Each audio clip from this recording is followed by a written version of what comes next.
Oke, tonton kali ini saya akan kembali lagi ya membahas mengenai kabar terbaru dari Timnas Indonesia, dan di sini pun saya akan fokus ya mengenai updatean Timnas Indonesia melawan Vietnam. Oke, kalau kita berbicara mengenai dua negara ini ya menurut saya di leg kedua ini adalah laga hidup dan mati. Tetapi kalau kita membahas mengenai beberapa pemain yang tidak bisa tampil seperti Mark Klok ya, kemudian Sandy Walsh dan juga beberapa strategi timnas mungkin sudah banyak ya yang membahas. Tetapi saya melihat di sini menurut saya sangat seru untuk dibahasnya ini sosok Kevin Dick. Nah, mengapa Kevin Dick ini sangat seru untuk dibahas? Karena menurut saya dengan dua pertandingan ini ya Kevin Dick sepertinya sangat interaksinya untuk melihat ya timnas Indonesia bertanding dan juga para pemain-pemain timnas dalam beraksi di lapangan itu sangat luar biasa. Atensinya, kemudian antusiasnya itu terlihat dari beberapa komentar Kevin Dix ya yang membanjiri juga di Instagram JIDES ya, kemudian Instagram PSSI, bahkan juga sosok Kevin Dix ini juga memberikan komentar, bukan hanya like kemudian memberikan respon-responnya saja, tetapi juga memberikan komentar kepada Indonesia. Nah, ini artinya kalau dilihat ya dari peluang dirinya itu semakin dekat lagi dirinya untuk menjadi bagian timnas. Mengapa demikian? Karena Bapak Erick Thohir ya ini mengatakan, ini kurang lebih 3 hari yang lewat ya ketika diwawancarai oleh salah satu media yakni bolasport.com ya, Bapak Erick Thohir mengatakan ini berbeda dengan statement sebelumnya yang mengatakan akan ada pengumuman di minggu-minggu ini, dan ternyata Bapak Erick Thohir mungkin meralat statementnya dengan mengatakan belum ada nama baru lagi ya. Ini kalau kita berbicara mengenai belum ada nama baru lagi, artinya seperti sosok Ole Romeni ya, itu juga belum bisa menjadi bagian timnas dalam waktu dekat.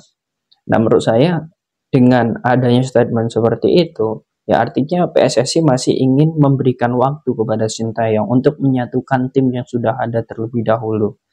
Karena untuk mengurus proses kepindahan kewarganegaraan, kemudian beberapa taktik yang diinginkan Sintayong, apakah pemain si A, si B ini masuk dalam skema, itu memang membutuhkan pendekatan kepada pemain itu sendiri.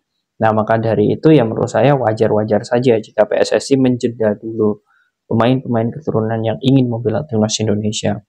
Dan untuk Kevin Dick ya, ini menurut saya dengan bagaimana dirinya, kemudian interaksinya dan juga keinginan daya minatnya untuk melihat timnas Indonesia, ya saya yakin sekali tidak perlu waktu lama lagi ya.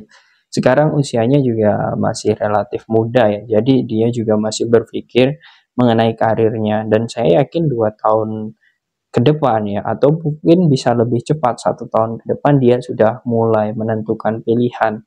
Karena untuk Kevin Dick ini bukan berarti dia menolak untuk menjadi bagian timnas Indonesia ya, tetapi Kevin Dick ini masih ingin mempertimbangkan peluang dirinya, apakah masih bisa untuk membela timnas Belanda. Nah, karena ya memang dirinya saat ini bersama Copenhagen ya di Liga Denmark juga sangat bagus ya. Dirinya juga selalu menjadi tim inti di sana, bahkan di Liga Champions Eropa pun dia selalu menjadi starting. Jadi ketika menghadapi Manchester City, kemudian beberapa tim lain ya seperti PSG dan beberapa tim lainnya, itu menurut dia sudah hal yang sangat biasa. Dan ini menurut saya menjadi hal yang sangat bagus sebenarnya bagi timnas Indonesia. Artinya kita hanya tinggal menunggu sedikit lagi waktu bagi pengurus PSSI untuk bisa mendapatkan Kevin Dick. Logikanya seperti ini ya. Kalau timnas ini ya bisa masuk ke ronde 3, sekarang kan sedang di ronde kedua ya. Artinya kita masih ada 1 tahap lagi. Kalau kita sudah masuk di ronde 3, peluang kita untuk lolos di Piala Dunia itu makin ada. Karena di situ nanti untuk 2 runner-up terbaik ya, yang terbagi dari 4 grup, dipilih 2 runner-up terbaik, itu nanti akan masuk langsung ke Piala Dunia. Nah, ini artinya ya kita masih memiliki kuota ya. Kita masih memiliki kuota jika memang bisa lolos di ronde ketiga. Dan kalau kita sudah memiliki peluang untuk di ronde ketiga, saya sangat yakin sekali siapa pemain keturunan yang tidak mau tampil di Piala Dunia.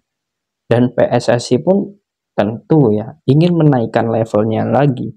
Artinya ya, dengan kasus Kevin De ini saya melihatnya seperti ini. Dia masih mempertimbangkan hingga saat ini dan memantau timnas saat ini karena dia ingin melihat keseriusan timnas lolos di Piala Dunia itu seperti apa. Kalau ini nanti menang lawan Vietnam di leg kedua ya, kemudian Juni nanti kita ada keuntungan besar dua laga nanti akan bermain di GBK ya, melawan Irak dan juga Vietnam, kita menang. Artinya secara otomatis kita bisa menempati peringkat satu ataupun dua. Mengapa saya bilang satu atau dua? Karena di bulan Juni nanti kita akan melawan Irak. Irak saat ini di peringkat satu dengan poin 6 ya, karena sudah mengemas dua kemenangan ya, melawan Vietnam, kemudian Indonesia dan juga Filipina kalau tidak salah. Berarti poinnya itu 9. Nah, 9 dan Indonesia saat ini sedang mengantongi poin 4.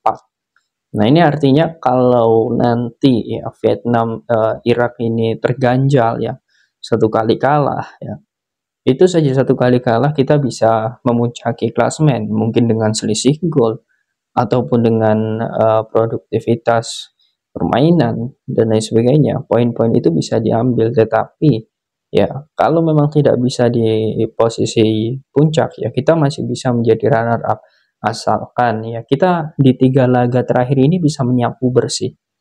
Ya harapannya ini bisa menang. Kalau kita besok itu kalah ya, itu kita masih 50-50 untuk bisa masuk di zona level 3-nya ya, atau di ronde ketiganya. Ini juga akan sedikit susah payah. Artinya ya kita masih membutuhkan ya beberapa amunisi baru, dan kalau dilihat ya sosok Martin Paes itu sedang diusahakan Juni untuk tampil.